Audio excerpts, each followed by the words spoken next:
Bismillahirrahmanirrahim. Kança жолу sen bir nerседен коркуп, ал нерсе болбой калды эле. Канча жолу sen үмүт үзүүгө жакын болуп, акырында баары жакшылык менен бүттү эле.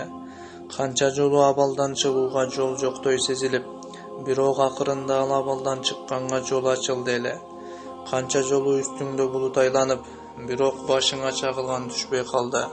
Канча жолу sen коркунучтуу абалга кептелип, керек болсо ажалым келди деп ойлогонсуң, бирок азыркыга чейин тирүүсүң. Канча жолу sen кырсыкка кабылып, бирок артынан андан кутулуу келди. Улук Аллах сага сан жеткис жолу жардам берди. А sen дагы деле кайгырып, коркууга себеп табасың. Ошол эле учурда улук Аллах бардык нерсеге кудуреттүү. Ал улук, ырайымдуу жана мээримдүү, угуучу, көрүүчү, кечирүүчү жана тообуларды кабыл кылуучу экенин билесиң. Аллахтан башка эч кимде күч кудурет жок.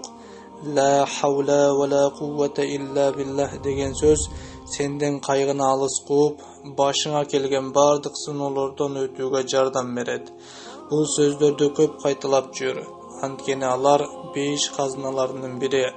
Ал сөздөр бизге бул дүйнөдө тынчтык алып келип, башыбызга келген сыноолордо өзүбүзгө келүүгө жардам берип, ыйманыбызды жана улук Аллах менен болгон байланышты бекемдейт.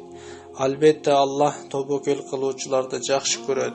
Эч качан жараткандын мээриминен үмүт үзбө.